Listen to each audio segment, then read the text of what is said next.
Good evening. So generally, we start these 108 nights satsang with chanting of some of Gurudev's names. So you'll see that all of the deities that we have will always have many names to glorify them. And 108 is a very sacred number for us because it's a multiple of 9. And even if you're bad at math, you should get this, like me, right? But all of the multiples of 9, if you add their numerals together, will always come to 9. So you see 108, 1 plus 8 is 9. Oh, very smart class. So we'll chant some of these names and then we'll see the meaning, okay? Om Manoharaya Namaha. Om Manoharaya Namaha. Om Mahatmane Namaha. Om Mahatmane Namaha. Om Medhavine Namaha. Om Medhavine Namaha. Om Yatatmane Namaha. Om Yatatmane Namaha. Om Yajnakrite Namaha. Om Yajnakrite Namaha. Om Lokaprasiddhaya Namaha.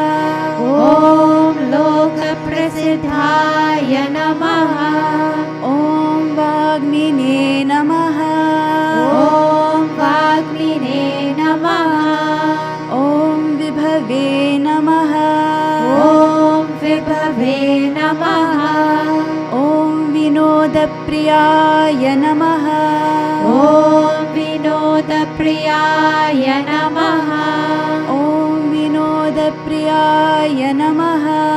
Om Vinodapriyaya Namaha. So, Om Vinodapriyaya Namaha means salutations to one who, Priya, who loves Vinoda, which means humor, good humor, right? And I think it's so funny that this is my name, because these guys will remember, but there was a rumor passed around, I will not say who, but someone claimed, but no, it's a friend, so it's okay, but they said that I can't tell jokes, so you'll all have to see whether that's true over this time period. But Gurudev was one who loved humor. And over these nights, we've been seeing so many different names of this Mahatma, right? This great soul. So we would have heard that he was Medhavin, which means that he had a brilliant intellect. He was Loka Prasiddha. He was known throughout the world for different things. So Grantha Krite, he had written so many books, so many commentaries on our scriptures. He also, Yajna Krite, he would have conducted so many of these Jnana Yajnas. And then, those are outward qualities that you see in someone. But there are also names which point to his supreme nature. So names like Vibhave, one who pervades this entire universe. Om Nityaya Namaha, one who is eternal. Om Atma Swarupaya Namaha, one whose nature is that of the Atma, the self. So even this ashram would have been founded by Swami Sachidananda Ganapati Maharaj. And we find that Mahatmas, though outwardly they might have differences, right? So one of them might very much enjoy having rasgulla with their meal. Another one might not like sweets, maybe they only like very spicy food. So outwardly, these Mahatmas have different qualities. But in their essential nature, all of them are the same. So sometimes people can ask, why do we chant these names? But the reason why is because of two things. One is to glorify a great soul or Bhagwan, just to sing their praises, stuti. And then the other purpose is to give us something to take up as our sadhana. Because the more time that you spend with someone or in the realm of their qualities, even thinking about them, the more and more that you start to imbibe those very same qualities. And the thing is, you'll see that these days we have very funny notions of who we should be holding as an ideal, right? So a lot of us might look to Shah Rukh Khan for, I don't know, romantic suggestions or fashion advice. It was so funny. One of the acharyas had said, if you want to look at what the world values today, you can see how many people might follow. I don't know if Nelson Mandela has a Twitter, but if he had one, are they following him? Are they following, Gandhi would have had an account, Swami Vivekananda has a Twitter account, they post sayings.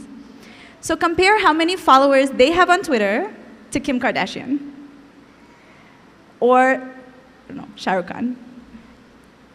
And then you'll see what kind of things we value in our society today. So we bring these names forward so that we have something to aspire to, something greater than just aspiring to anything ordinary. Okay, so this name now, for someone who enjoys humor. Did you know something? Scientists have looked at babies, okay? Infants from all different cultures, all different parts of the world. And something is so interesting. No matter if a baby, what corner of the world a baby is born in, you never have to teach them how to smile. Nobody had to go and teach them that you go like this if you're happy and you go like this if you're upset. Babies do it intrinsically, naturally. It's something that's hardwired into them, innate. You don't have to teach them to smile. But we never really ask ourselves, as we become adults, what happens to our smile? So many people you'll see who they're either frowning or they're grumpy all the time, or even if they're smiling, their smile doesn't reach their eyes. Somehow you feel they're not really smiling because they're truly happy. If babies can do it, and it's so natural, what happens? And the truth is that if you look at Gurudev's life, or any of these Mahatmas, they would be taking on so much. So he was traveling for 40 years, he was giving back-to-back lectures, he would sleep at midnight and wake up at 3 to handwrite thousands of letters. And as everyone that's ever belonged to an organization or a temple or anything knows, there's always going to be politics, always going to be, I've been in Trinidad long enough to know the word couture, so there's always something going on. But Gurudev wasn't just head of one organization, right? He was overseeing so many different mission centers across the world. So just multiply whatever politics you can imagine by that many. You don't even want to multiply by 10, see more math. But he would have been overseeing all of those things, but you never see that worry or stress on his face. And that is because a great soul is one who is at peace with themselves, with the people around them, and with all of the situations around them. When you are completely at peace, you can take on any challenge and not let it faze you. So people always are wondering, right? How do I know how spiritual I am? How do I know if this person is as spiritual as they pretend to be, right? We're always trying to assess. And one very easy measure of spirituality is just to look at the person's face. Do they smile? Do they seem happy, content? People used to say, Gurudev had a glow. So this is person glowing. Even our Swami Sachidananda Ganapati, any photo you see of him, he's always so smiling so happily. It's not by accident. there's a beautiful quote that I had heard that said, "Seek not the innocence of a child, but rather the purity of a saint." And what that means is, children are always smiling, they're always glowing, but it's because they're innocent. They haven't stepped into the world, nothing has happened to them yet, so they're very happy. But a saint, their purity comes from having seen everything that the world has to offer, the good and the bad, having suffered through everything, and still smile in spite of it. Because they look through the world and they see the divinity behind. So for them, there's none of this, they have that same joy, but it can't be taken away. The way that even some children, their innocence can be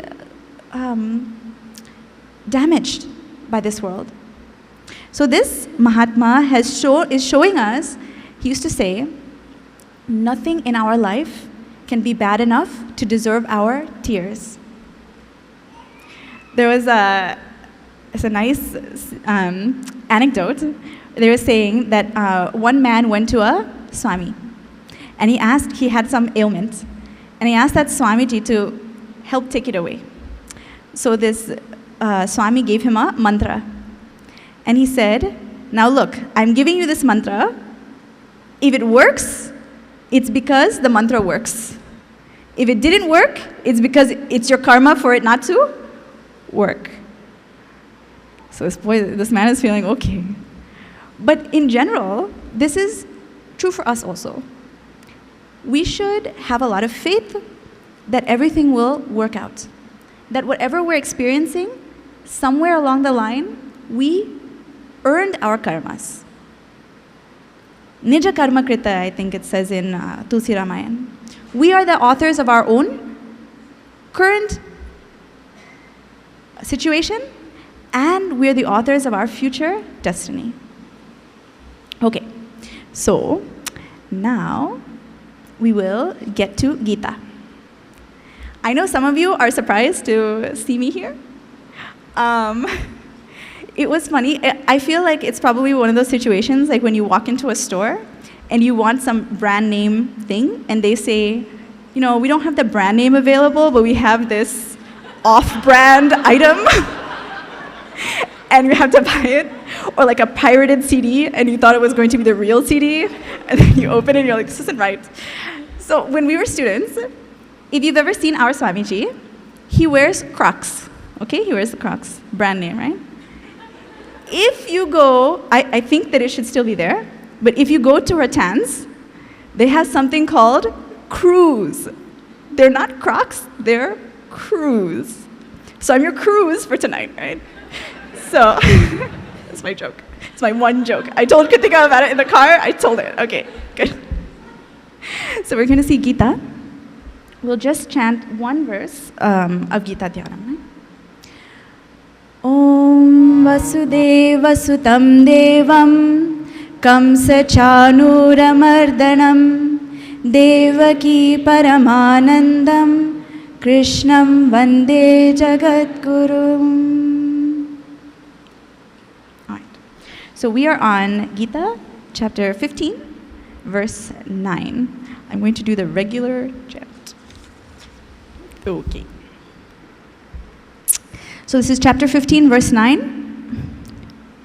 Shrotram chakshusparshanam cha Shotram chakshusparshanam cha rasanam ghranameva cha Rasanam kranameva cha adhishtaya manaschayam Adhishtaya manaschayam Vishayanupasevate Vishayanupasevate Vishayanupasevate Vishayanupasevate. Good.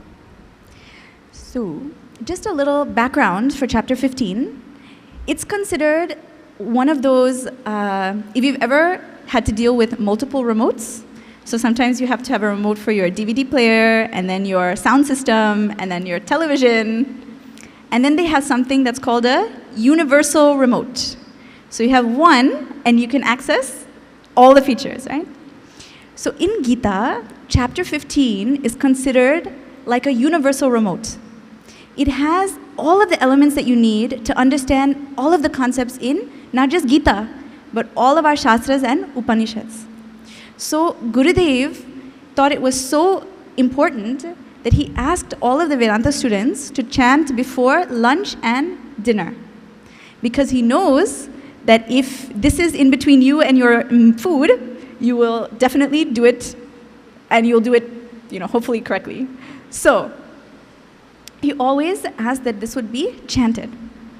And it starts with Urdhva Mula Adaha Shakam. That's the first verse. And this paints this tree of this entire cosmos, samsara.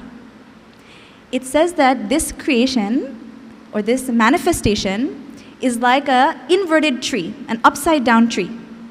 And it has roots above and branches below. And what this represents is that this entire world that we see is rooted in something higher or greater, in some essence that is more subtle, more pervasive than just the gross things that we see. Just like if you look at a table, it looks very solid, but within it are so many atoms, molecules that you cannot see. So they're pervaded by something more subtle. And in the same way, even those atoms themselves are pervaded by this reality, the supreme truth, Satchit Ananda. And this is a figurative example. It's just like if you have your family tree, your grandparents, your great-grandparents, they'll be at the top, and then slowly the branches start to come down, like you and your siblings and everything. And this tree example is also not the tree example, but the example of a family tree is very good because within it is packed a lesson, which is that the very existence of this world is proof of something higher. In the same way that if you're sitting here, you might never have met your great-great-great-great-great-great-great-great-grandfather. Okay, I hope not. That'd be pretty scary. But none of you have met your Purva ancestors, very early ancestors. But the fact that you're sitting here listening to this talk is proof of them or not. Proof that they existed or not. So in the same way, this world is here. But the very fact that it's here points that there must have been some cause, some source which is greater than what is seen. So that samsara is what is expounded upon in this 15th chapter. And in this 9th verse, we're talking about something very interesting. In the previous verse, Brahmachari would have done with us. It says that when that jiva that's inside the body has to leave, that means when it carries a life principle with it, when life departs from the body, that jiva takes with it the mind and the 5 senses.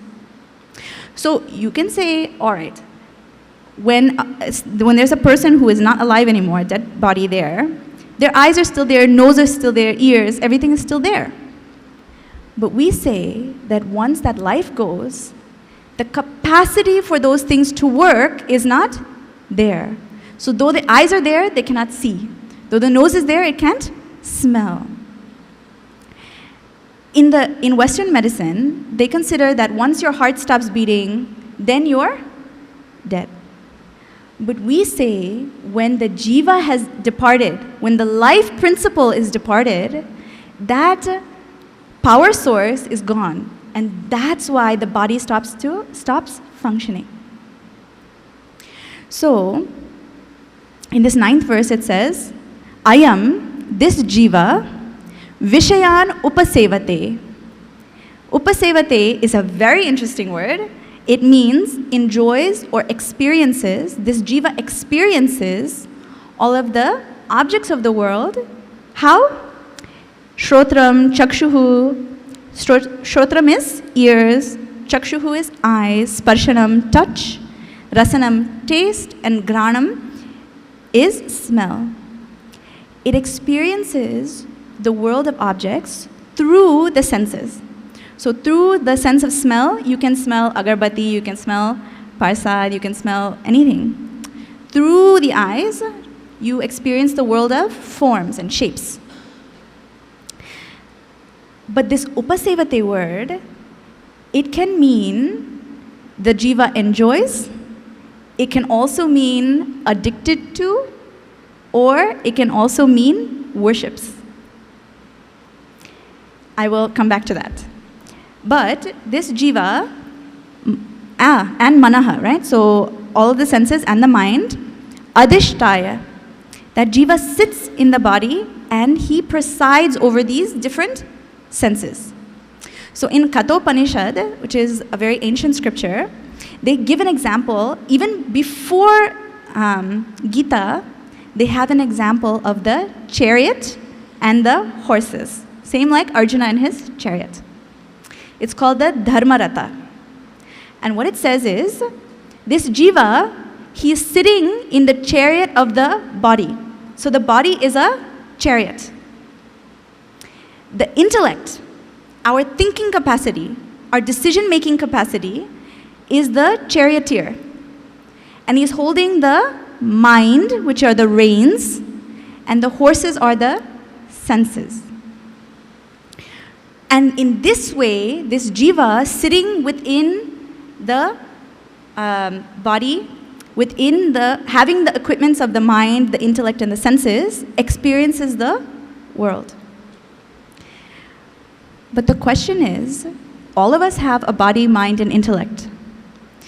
But for us, does upasevate mean that we enjoy the world? Or does it mean that we get enjoyed by the world? So for some people enjoy the world, and some people are addicted to it. In the same way that if you have a chariot, right? And if you aren't paying attention to the horses at all, one of them will smell some food, hay, or can hay smell? I don't know. But they'll go one side, other 4 horses will go some other side, other direction, because the intellect is asleep at the wheel, right? That's what we say. When that happens, can you direct the chariot anywhere? No. It goes anywhere it wants to go. In the same way, when we have no control over our senses, they go anywhere. So we have a lot of young chicks that are in the audience, other young people. They'll tell you, myself included, anytime you have to sit to write a paper or an essay or do something, homework, that is the moment where you really have to go on YouTube and look up some video of like a dog riding a skateboard. That's the time where that's all you want to do. And if you're an adult, the doctor has told you you have high BP, blood pressure, you have diabetes maybe, but let someone try and stop you from taking roti with your food, and then people are going to see what's what, right? So, in those situations, we don't enjoy the world. The world enjoys us. So at the end of the day, your essay is not finished, and your blood pressure has only gone up. So in the same way, this upasevate word, these verses, they are like endless wells of information, endless sources of beauty. I was talking with a group of youngsters, and we were talking about the fact that Shastras reflect our own depth. So the deeper and deeper that we go into ourselves, the more and more we find in them. So even that word, that it can have all these different meanings, is so interesting. Because we have to ask ourselves, there's a saying, we have so many comforts, right? We command comforts to come into our home as a servant. They are invited to stay as a guest. and they end up ruling as our master. So how many of you have a tablet or a smartphone or a nice television, and what you said to yourself was, oh, I will use this when it is time for me to relax. This will make me have so much more time. I will be more efficient. I will get all of these things done. But how much of the time are you running behind that thing, checking your email all the time, checking Facebook, checking WhatsApp? Don't pretend like you don't know. It happens to everyone, right? Or you thought that the television was going to be when you wanted to relax, and then you end up sitting till midnight watching nothing. Nothing is on TV and you can't turn it off. Why? Because our senses become addicted to this world.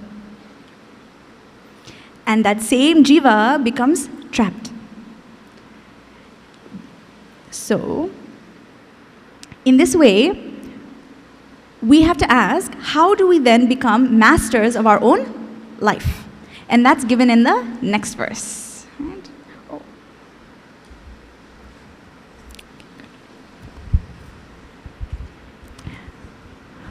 Utkramantam sthitam vapi Utkramantam sthitam vapi Bhunjanam va gunanvitam Bhunjanam va gunanvitam Vimudhananupashyanti Vimudhananupashyanti Pashyanti jnana chakshushah Pashyanti jnana chakshushah Pashyanti jnana chakshushah. Pashyanti jnana chakshushah. Okay. So it says, those vimudaha, which means very unintelligent people, to say it kindly, whether that jiva is utkramantam, going, whether that jiva is departing the body, whether it is sthitam, staying in place, whether it's bhunjanam, engaging in all of its activities, by the help of the gunas, these vimuraha na anupashyanti. They don't perceive what's really going on. So, you see so many people that every day what they do is they go to work, they do what they have to do at work, they come home, they eat food, they watch some TV, they go to sleep, wake up in the morning, have breakfast, rinse and repeat. So they just do this cycle over and over again.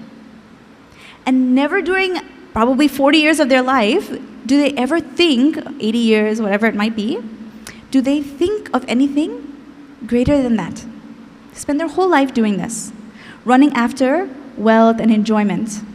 In fact, in Bhaja Govindam, there's a nice verse about this.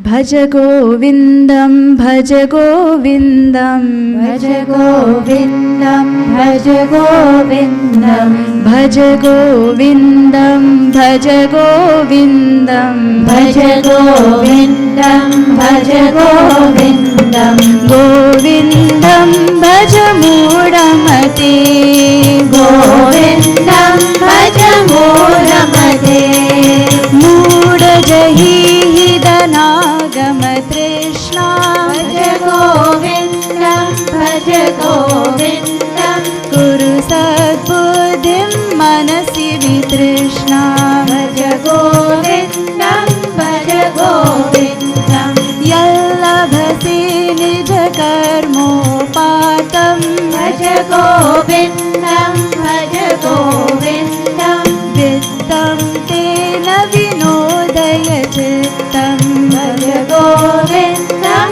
Bhaja Govindam, Bhaja Govindam, Bhaja Govindam, Bhaja Govindam, Bhaja Govindam, Govindam Bhaja Mudamate, Govindam Bhaja Mudamate, Govindam Bhaja Mudamate, Govindam Bhaja Mudamate. So in this, Bhagavan Sri Adi Shankaracharya says, Muda Jahi Hi dhanagama trishna. He says, this trishna, this desire that you have for all of this dhana, all of this wealth, you give it up. Drop it. Jahi means to drop. Kuru sad buddhim manasi vitrishnam. Cultivate a mind which always thinks of that sat, that truth, that reality, and have a mind which is vitrishna, without any of these desires. Be contented with what you have and don't run after all of this wealth. Okay, and have a vinodaya chittam. See that vinoda priyaya? Have a happy, contented mind. So, an agitated mind that's always running after something can never sit and focus on a deeper question in life. Because how many of us in our life would have seen every day there are so many things that you do. You walk, you talk, you sing, you cry. But how? What is the power by which you're able to do all of these things? Or we see on one side, so many babies are born. Recently, twins were born to someone we know at the ashram. And on the other hand, there are also people that leave this world. Just recently, I was there when one amma who was over 90 years old, she passed away. So I went to the hospital to see her. So on one hand, we're seeing people come into the world, and then we're also seeing people go out. But somehow we never think we're coming in and we're going out. We always think we came in and we're staying here. But that is not correct. There's a nice story where someone had asked King Yudhishthira, I believe, what do you find is very miraculous in this world? And he said, the thing that I find miraculous is when you see the dying crying for the dead. You know, we went to Waterloo, and there was another funeral that was there, and they had the body on the pyre. And I saw a man, one group of people were crying, and then one man was kind of off to the side, and he was smoking a cigarette. I remember looking at that and thinking how funny that is. You're there, on one hand, you're seeing the effects of smoking, and on the other hand, you are standing there smoking. And we think this is, that's something someone else does. But here it says, Vimuraha. All of us are this person. Because, or also I saw a fireman, and he was also smoking. Putting out the fire with one hand and smoking in the other. Really, I saw it. We were driving to satsang. Not today. But this is all of us. We're seeing the play of life in front, but we're not asking how and why it's happening, or reflecting on what we want our response to be.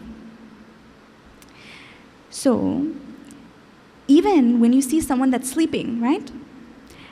In that state, you cannot interact with them at all. They can't talk to you, they're not walking, talking, saying anything. So who is it that's really asleep? Is there something more than just the functions that you have that make you conscious? This is the question. And it says that these vimuraha, they don't see because they're not thinking. They're pulled like that chariot by all their desires out into the world. It says that those who can see are the people with this jnana chakshu, this eye of wisdom. They look at the same world and they can see something else. And they see that the God who resides in them as the witness of this world, that Bhagavan, he is there with them all the time and in all things. So oftentimes, we look for God in heaven, or we look for God at some later date, or if we are in some kind of financial trouble, that time we look for God. And we look for God in many different places. But what they're saying is that the power that you have to even search for Bhagavan is the presence of Bhagavan. In fact, even the voice that you use to say that he doesn't exist is proof that he exists. It's like if anyone saw the Batman movie, it's like if someone took a giant flashlight, a giant bat signal, and they put up a sign in the sky that says, "I hate flashlights." You're using a flashlight to say that you hate flashlights. If you saw that person, you would say that he's Vimura. He's stupid. I mean, I don't know. He's not very smart.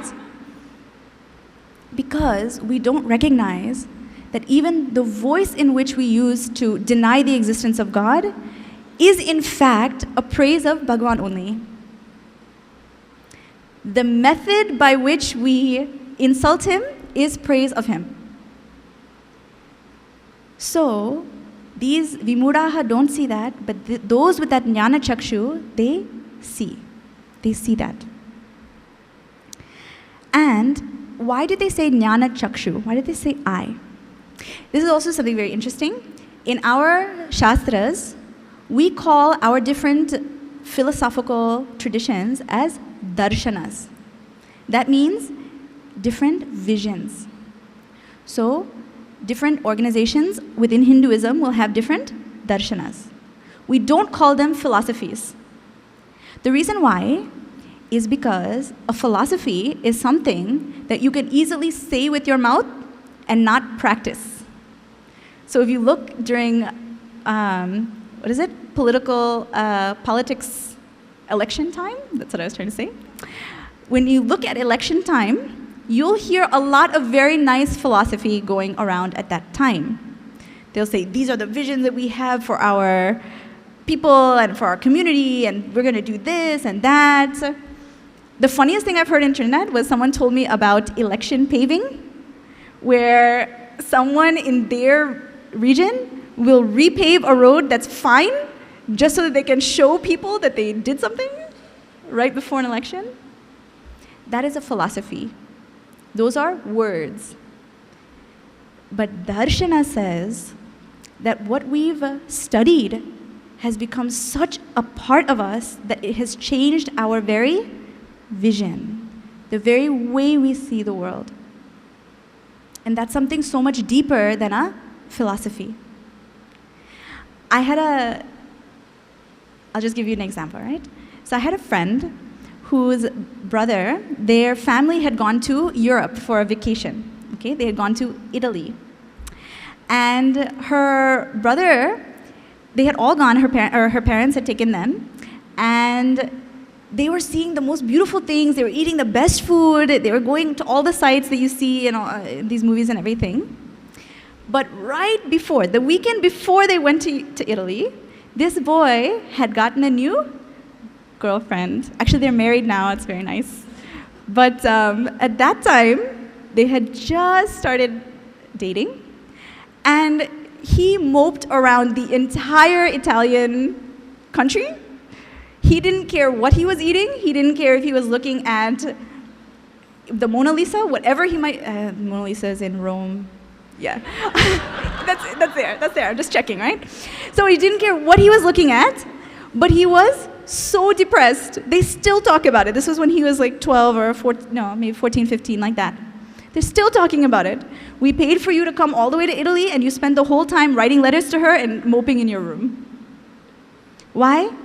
Because when you have tabanka, you can't think about anything else.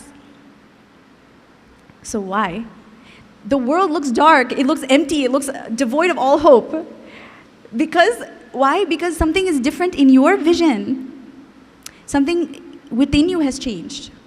So that's why we say that this Jnana Chakshu is that this knowledge has gone so deep that the very world which these Mahatmas perceive through their vision is different.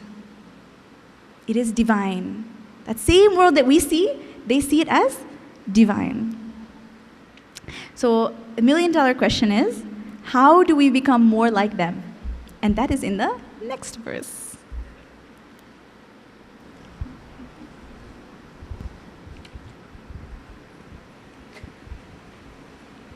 yatanto yoginaschainam yatanto yoginaschainam pasyantyatmanyavastitam pasyantyatmanyavastitam yatantopyakritatmanaha yatantopyakritatmanaha nainam pasyantyachetasaha nainam pasyantyachetasaha nainam pasyantyachetasaha nainam pasyantyachetasaha.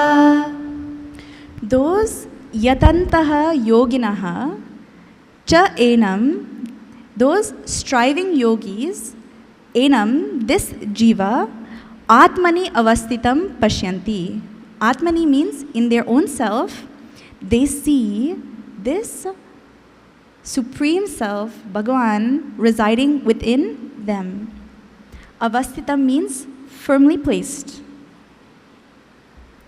So, wise ones see that they are not separate from Bhagavan, from God. These divisions are created only by people who have a faulty vision. See, even we, right? We might feel that we are separate from our trees, from the earth, from the stars, from the water, from the air. You can feel that there's this separation between me and that thing, like me and this plant. But the truth is, if I were to take an eraser and erase all of the trees off the face of this earth, could we survive? No. Saw a nice thing online. It said, if trees could give Wi-Fi, then we would be planting trees everywhere. It's too bad they only give us the oxygen we need to exist. It's too bad. See, this is Vimudaha. See, so many applications. So, this feeling of separation is just a thought in our mind. In fact, we're so intrinsically connected to everything around us that you cannot separate them.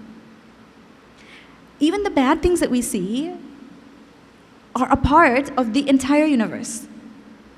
And these ones who are very wise, they can see the truth of this. And in the same way, the individual jiva, which is you, me, the plants, the trees, all beings, are part and parcel of Bhagavan. They can't be separated. Just like even our individual mind can't be separated from the communal mind. How? So all of us, I'm speaking English, all of you would be understanding me in English. Who taught us English? Who taught us a language? It comes from the community around us. If you're a child that grew up in the jungle, you wouldn't be able to speak. So a lot of people they go to university, they study books that were written by other people, they studied theorems that were devised by other great seers also. And then, once they get their degree, they say, oh, I got my degree. I'm so smart. But the truth is, you are building upon the collective human endeavor. And you can't be separate from that. And the moment you see yourself as separate from that, then you create your own sorrow. Because you see that, oh, I'm good and you're bad. I have this and you don't have this. So this is what is thought of by all of those who are achetasaha, means they don't think. And these masters, what they say is, this is from the Bhashya, Ayam aham asmi iti. They are able to say, this self, I am. They can make that statement. Because they can see that the light that illumines all things is the same light which shines in me. So who's the other side of the coin? They say, yatantaha akritatmanaha na enam pashyanti. Though these people who are akritatmanaha, that means that they are not quite together, they're not quite with it. They try yatantaha, but they don't see. They don't see this truth. And why is it? Because they are achetasaha. Chetas means intellect. A means without, meaning they don't think. So what this means is there are some people who will go to all the pujas, they'll go to all of the talks, they'll go to all of the tirthas, and yet it's like they're missing the point. They've missed the point of why they do those things.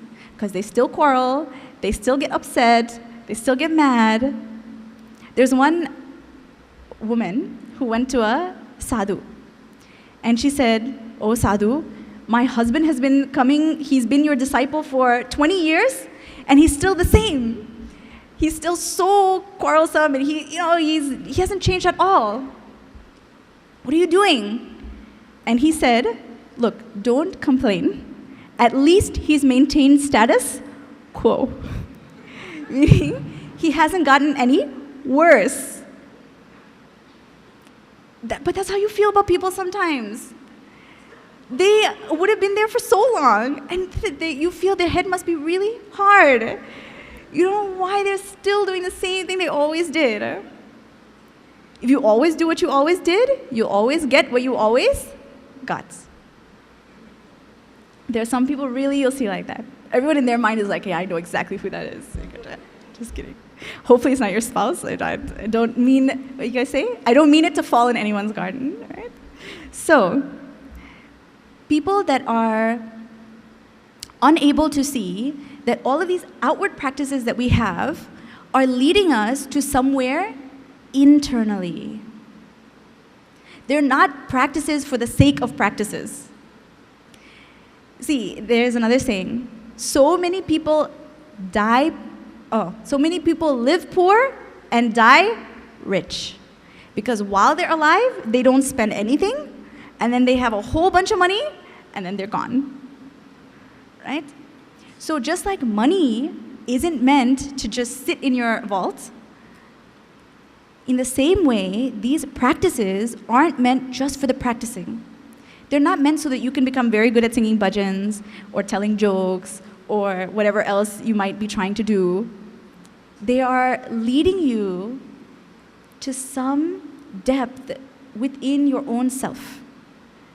So if your practices aren't making you more peaceful, more happy, you have to look at where your motivations are perhaps mixed.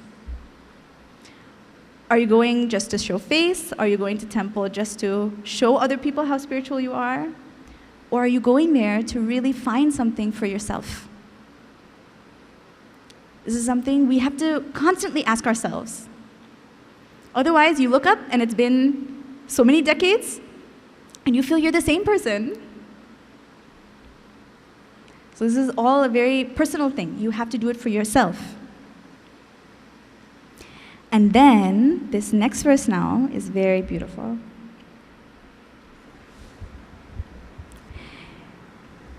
This is verse 12.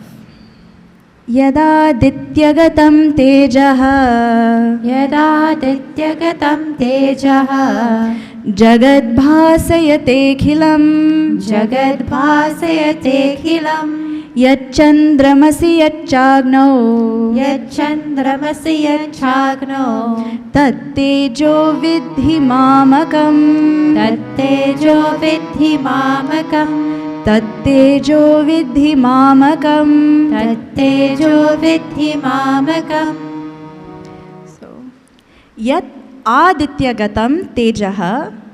So that means, yat means that tejaha, that shining which comes from the sun. Aditya means sun, gatam means coming from the sun. That illumination which comes from the sun, which akilam jagat bhasayate.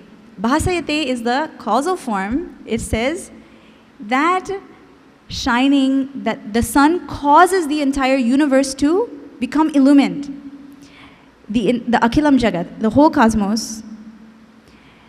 That yat chandramasi, that which shines in the moon, cha agnau, in the fire, tat tejaha, that illumination, vidhi, you should know, mamakam, it is me, mine. Bhagavan is speaking. So all of us see the sun, and if you really think about it, every single thing that you can do, think of, eat, interact with, is only due to the sun. The sun's energy gets transformed from plants to become the food that you eat. It becomes the energy that you have to do anything. So all of us are operating by solar power, all solar powered, if you'd like to think of it that way. And what Bhagavan is saying is that very illumination that you see, the heart of that, all of that is me alone. And you can see that in your own life. When you are asleep, this world is also not there for you. It does not shine. It's only when you wake up in the morning that this world becomes available to you. And our Shastras say, you might have some theory, right? That even if I died, this world would continue. The truth is, you have no way of verifying that. None whatsoever. You have a theory that you're operating with. But the truth of the matter is, without you, your world cannot exist. Without your consciousness shining, nothing else can become known to you. Just like in this room, you can see chairs, camera, microphone, singhasan, everything. But if this light was not present, you couldn't see all the things in the room. In the same way, you have so many thoughts. You wake up, you think, I'm hungry, or I haven't finished my homework assignments, or I'm going to be late to satsang, I got to hurry, finish ironing your clothes. Not going to say who that was. It was me. But you have so many thoughts. They are like objects in this room. They're illumined by the consciousness which is within you. That consciousness has to be present. Just imagine if this universe was made only of rocks. Rocks have they also have that Satchit Ananda, but they don't express. So a rock can't know this universe. Consciousness has to be present. So in that way, Bhagavan is saying, without that consciousness principle, nothing in this universe can be illumined, including the sun. So any illumination that you see, because even if the sun is shining, it's all a reflected illumination of that Tejas which is within you. So this is a stuti of Bhagavan. This is a praise of Bhagavan's qualities. So I find it's probably only fitting if we have a stuti for Bhagavan in the form of a bhajan before we get to the closing part of this program. Yeah, so we'll have a